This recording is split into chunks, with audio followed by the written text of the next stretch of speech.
ये देखो, ये है बिनोमो ऑनेस्ट ट्रेडिंग एप्लीकेशन। इससे हम घर बैठे रुपए कमा सकते हैं। इसमें हमें ग्राफ को देखकर फोरकास्ट करना होता है कि ग्राफ ऊपर जाएगा या नीचे। ये देखो, मैंने 3500 रुपए से फोरकास्ट किया कि ग्राफ ऊपर जाएगा।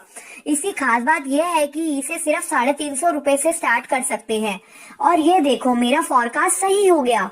नीचे डिस्क्रिप्शन में दी गई लिंक से डाउनलोड करने पर आपको 65,000 रुपए डेमो अकाउंट में मिलेंगे ट्रेडिंग सीखने के लिए। पर ध्यान रहे, इसमें कभी कभी लॉस भी हो सकता है। जीते गए पैसों को आप 24 घंटे में बैंक अकाउंट या पेटीएम के जरिए निकाल सकते हैं। इस प्रोमो कोड का यूज करते हैं तो आपकी डिपॉजिट राशि डबल हो जाएगी, यानी 400 की 800। तो फिर जल्दी से डाउनलोड करो Binomo honest app, link in description. Thank you friends. एक समय की बात है, फुलापुर नामक गांव में एक बूढ़ी औरत और उसका बेटा रहता था। उसका नाम चिल्ली था। उसकी माँ अपने बेटे की वजह से बेहद परेशान रहती थी। वह कोई काम धाम तो करता नहीं था, उल्टा सारा दिन सोता ही रहता था। उसके इस बर्ताव के कारण उसकी माँ बहुत परेशान रहती थी। एक दिन की बात है, चिल्ली उठ जा, सुबह हो गई, कहीं जाकर कुछ काम धाम तो ढूंढ। चिल्ली अपनी माँ की बात सुनकर अनसुनी कर देता है और कहता है, क्या माँ, तुम भी फिर शुरू हो गई सुबह सुबह? ये नहीं कि कुछ बढ़िया सा खाने को दे दे। तुझे कुछ शर्म हया तो है नहीं, उल्टा खाने को मांग रहा है। घर में कुछ भी खाने के लिए नहीं है, सब खत्म हो गया। जा कहीं जाकर कुछ काम धाम ढूंढ, तभी खाना मिलेगा। माँ के इतना कहने पर भी चिल्ली के ऊपर कोई असर नहीं होता। वो फिर से सो जाता है। पता नहीं ये चिल्ली भी ना कब सुधरेगा, कब इसे अक्ल आएगी। ये कहकर माँ अपने काम पर निकल जाती है। और जब माँ शाम को घर लौटती है तो देखती है चिल्ली सोया पड़ा है। उसे सोता देख माँ आग बबूला हो जाती है और घर के कोने में पड़ा डंडा उठाकर चिल्ली को मारने लगती है। चिल्ली जोर से चिल्लाता हुआ, हाय मर गया रे, मार डाला, उई, कोई तो बचाओ। माँ माँ, मुझे क्यों मार रही हो? मैंने तो कुछ भी नहीं किया। नास बेटे, सुबह से अभी तक सोया पड़ा है, तुझे कुछ शर्म वर्म है कि नहीं? तभी कुछ गांव वाले चिल्ली के रोने की आवाज सुनकर इकट्ठा हो जाते हैं और कहते हैं, अरे क्या हुआ चिल्ली की माँ, इसे क्यों पीट रही हो? क्या बताऊं, तुम सबको तो पता ही है कि ये सारा दिन निकट्टू की तरह घर में खटिया तोड़ता रहता है। बस सारा दिन सोता है और खाता है, कुछ काम धाम तो करता नहीं है। हाँ, ये बात तो सही है।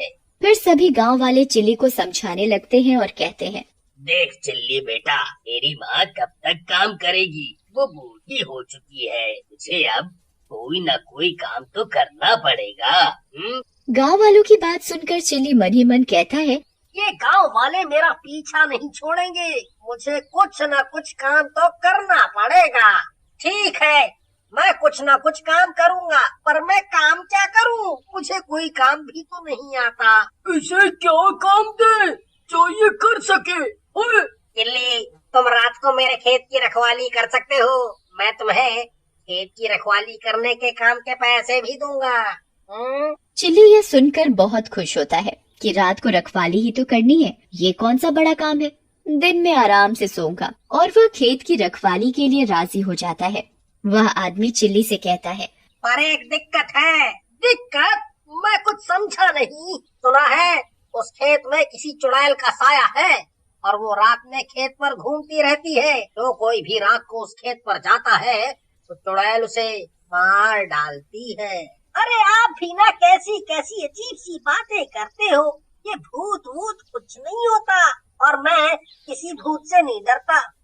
तो ठीक है, तुम रात को खेत पर रखवाली करने पहुंच जाना। और जैसे ही रात होती है चिल्ली खेत की रखवाली करने पहुंच जाता है और खेत पर पहुंचकर आराम से खटिया पर लेट जाता है और कहता है, रखवाली तो होती रहेगी, पहले मैं थोड़ा आराम कर लूं, फिर खेत की रखवाली कर लूंगा। अब मैं आराम से सोऊंगा। तभी उसे वहाँ पर किसी औरत के रोने की आवाज आती है। इतनी रात में कौन औरत रो रही है? तभी उस औरत के रोने की आवाज बंद हो जाती है और चिल्ली भी सो जाता है। तभी कुछ देर बाद चुड़ैल चिल्ली के पास बैठी होती है और उसे अपनी डरावनी आंखों से देख रही होती है। तभी चिल्ली की आंख खुल जाती है और वो दोबारा सो जाता है। ये कैसा आदमी है जो मुझे देखकर सो गया और इसे मुझसे डर भी नहीं लगा? चुड़ैल चिल्ली को उठाने की कोशिश करती है। चिल्ली बड़ी मुश्किल से उठता है और जैसे ही वह चुड़ैल को देखता है तो वह डर जाता है। चुड़ैल, चुड़ैल, चुड़ैल। हाँ, मैं चुड़ैल हूँ, अब मैं तुझे खाऊंगी। मुझे खाकर तुम्हें क्या मिलेगा?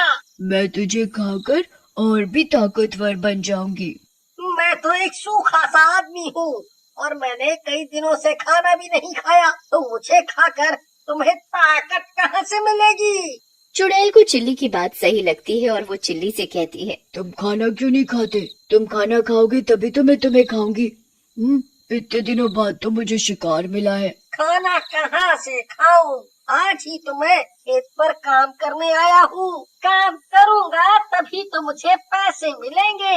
उन पैसों से मैं खाना खाऊंगा। चिल्ली बड़ी चतुराई और हिम्मत दिखाकर चुड़ैल से कहता है, तुम मुझे खा लेना, लेकिन उससे पहले मुझे खेत का काम खत्म करना है, फिर तुम मुझे खा सकती हो। ठीक है, तुम खेत का काम खत्म कर लो, फिर मैं तुम्हें खाऊंगी। चिल्ली डरते डरते खेत में काम करने लग जाता है। साथ में उसे उस चुड़ैल से भी डर लग रहा था कि कहीं चुड़ैल उसे खा ना जाए। ऐसा करते करते सुबह हो जाती है और चुड़ैल भी चली जाती है, क्योंकि चुड़ैल रात को खेत में आती थी और सुबह होने से पहले वह चली जाती थी। ये देख चिल्ली की जान में जान आ जाती है और वो अपने घर चला जाता है। और घर पहुंचकर, माँ, माँ, क्या हुआ? क्यों चिल्ला रहा है? कोई भूत देख लिया क्या?